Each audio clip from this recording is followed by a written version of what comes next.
伊朗現在的軍事戰略上面，他已經改採一種所謂的軍事追擊的一種態勢。很明顯，他已經看穿川普的手腳。那你想要退，我不讓你退，我就繼續用軍事攻擊你的方式，繼續再用零星的戰鬥把你拖在這個戰場上面，然后消耗你的戰力。現在变成伊朗在主動在談，伊朗談的就是說你要解除對我的這種經濟制裁，你要解除對我美元資產的凍結要解除哈，甚至於開放荷姆茲海峽。特別要說哈，這個政治是指導軍事戰略，那軍事戰略它是指導你的戰場的戰術運用哈。同樣的，你的戰場的戰術才可以。你的戰術成功，才可以支持你的軍事戰略。那你的軍事戰略達到你所望的效果，才可以支持你的政治上的談判。我覺得這是一個邏輯下來的。那我們現在先從最基層的戰術行動來看哈，從這次的戰術行動，很明顯的伊朗的反擊力道哈超過於美軍的想象。那我們看到這個美軍雙方從這個大概從前天開始了哈，這個。從伊朗對這個以色列發射了導彈，然後也對美軍這個各個基地都實施攻擊。那當然美軍也實施反擊哈。對。可是從這個過程之中，你要知道我們看出一些端倪。跟剛開始2月28號開戰的時候，戰術行動是那時候可以說伊朗處於100%挨打的一個局面，是完全不一樣的。現在來講，在戰術上面，伊朗是可以說跟美軍打個互相一個平手，而且很明顯的在戰術行動上面，我認為伊朗獲得了主動。怎麼講呢？第一個，我們看昨天最新一個戰況是美國的一架，這次美軍之所以會對這個德黑蘭又發動了所謂戰斧型巡弋導彈的攻擊，主要是報復他那架這個阿帕奇直升機被擊落。但是你知道這為什麼阿帕奇直升機會被無人機擊落呢？我想這魔力就很大了。這依照伊朗的無人機見證者136，它是之前起飛之前我設定你的攻擊方向、飛行路線都設定好之後，它不會主動去找目標打，它就直接飛過去，然後自殺攻擊。它怎麼會那麼巧去撞到這個阿帕奇直升機呢？可見的，伊朗這次的直升機上面裝了這種短程的空導彈。那在戰術上面，這確實是一大進步。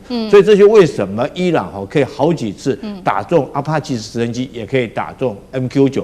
我認為說是伊朗在軍事上面已經有一個創新的做法。好，那你軍事上有創新做法，再來我們看美軍這49枚的戰斧型巡弋導彈，這個發射出去，結果是不是這個只攔截了30%，有70%這個命中，我覺得可能性是很大。首先我要說，這個美軍的戰斧型巡弋導彈從開戰開始到現在，總共聽說他打了850枚哈。那如果再加上這49枚，幾乎是900枚，佔了美軍的庫存的1/3以上。那尤其是戰斧型巡弋導彈，你不是在陸地上就能發射，你一定要裝在軍艦上面才能發射。那美軍是不是增加它後勤運補的困難度？你怎麼樣？這個軍艦要靠港才能夠重新補充彈藥。那這個愛國者攔截不了，那證明2件事情嘛。第一個就是你美軍這個沒有那麼多的愛國者，已經庫存快見底了愛國者。第二個是代表伊朗的這種導彈，這個確實不是吹牛的確實是有這個超高音速的能力。你美軍的愛國者不太容易攔截得到，因為愛國者攔截是物理撞擊，它就頭對頭要撞在一起。所以說如果它速度快，或者它具有閃躲能力的話，你沒辦法撞到它，你就攔截不了。這是戰術上面的行動。那在軍事戰略，我可以很斷言的講，這個伊朗現在的軍事戰略上面，它已經改採一種所謂的軍事追擊的一種態勢。所以軍事追擊不是真的是追着美軍的屁股後面打，那是戰場上追擊。可是就是很明顯，他已經看穿川普的手腳。你想要脫離戰場，想要退，那你想要退，我不讓你退，我就繼續用軍事攻擊你的方式，繼續再用零星的戰鬥把你拖在這個戰場上面，然後消耗你的戰力，然後。這個軍事戰略的目的在什麼？是達到他政治上面他談判他所要的。我們看一下，現在伊朗談判的要求已經不是剛開始簡單的原來美國所主動要求的，包括到這個核子武器或者是說美國所要求的政權更迭，或者是要求他對這個周邊的這種武裝組織不能夠再提供資源。現在變成伊朗在主動在談了。現在談判的條件是什麼？伊朗談的就是說你要解除對我的這種經濟制裁，你要解除對我美元資產的凍結要解除甚至於開放荷姆茲海峽。大家看一下，這政治談判現在是變成伊朗在採取主動，反而我們最近這段時間，美國連核武都不再要這個限制伊朗的濃縮鈾的發展，限制它核武的發展，已經這個漸漸的聲音慢慢低下去不談了。現在反而雙方只是在一個荷姆茲海峽能不能夠開放。所以我覺得從整個政治態勢跟軍事戰略到戰場上面，目前看出來，伊朗確實是採取了主動。你要看到說，我們第一時間我們就想到說，這個一定是被肩射飛彈擊落的，就是單兵武器，对不對？或者它是被比較低空的防空飛彈系統給打下來的。照理講，這才比較符合我們的研判。可是這一次，大家可以注意看川普的講話，以及就是說我們現在可以看到美國中央司令部他們的釋出的一些訊息，雖然不多，但大家看到我特別帶了這一架 AH-64E 來給大家看啊，這個就是阿帕奇直升機。從上面看，它就是長弓雷達，長弓雷達可以看到多遠？它可以看到40到50公里之外的目標，也就是說，我可以看到很遠的地方。然後為什麼會有長弓雷達的意思？就是說，其實阿帕奇它都是停在樹梢的高度，所以說你常常會讓敵軍看不到，這就是它的優勢。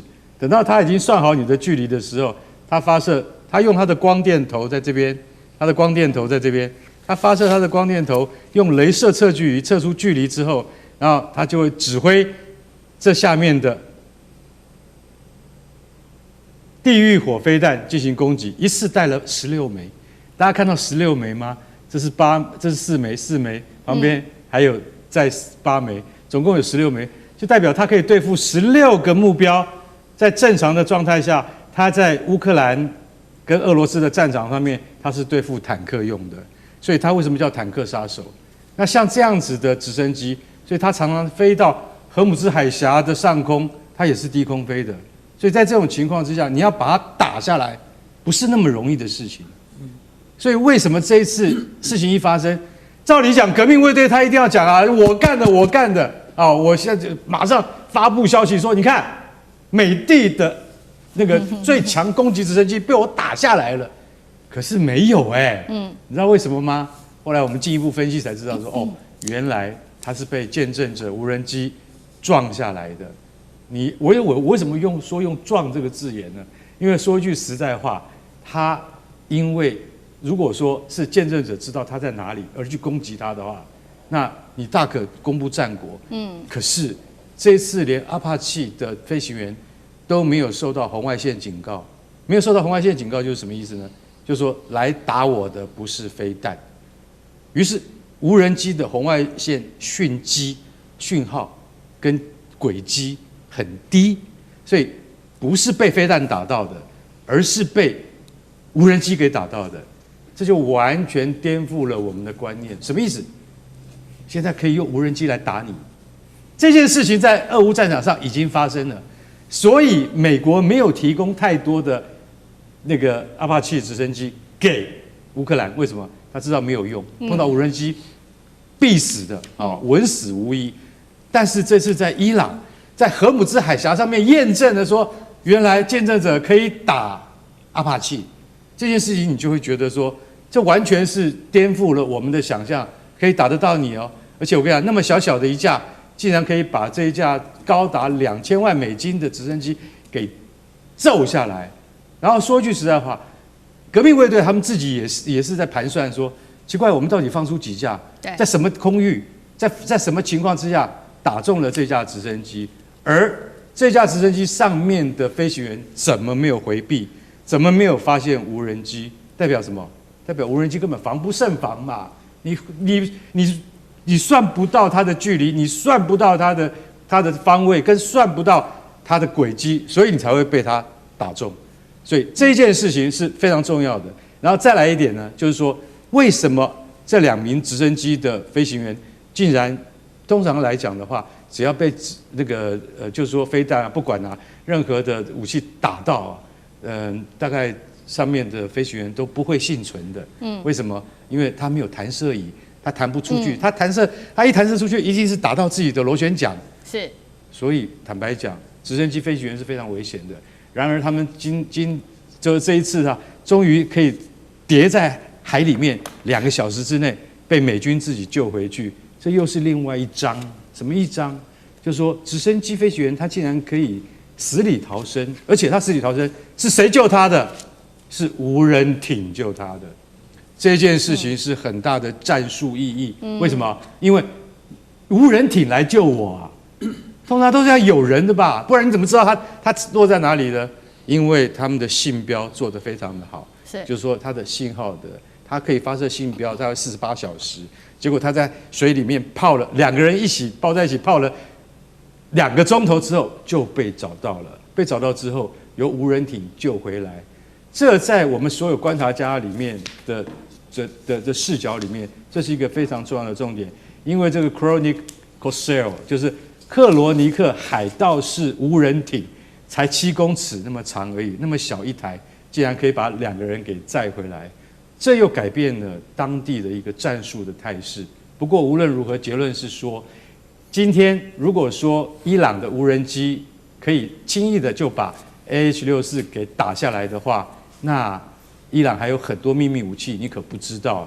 所以我覺得美國刻意在淡化這件事情，然後接下來的發展就會更加的耐人尋味。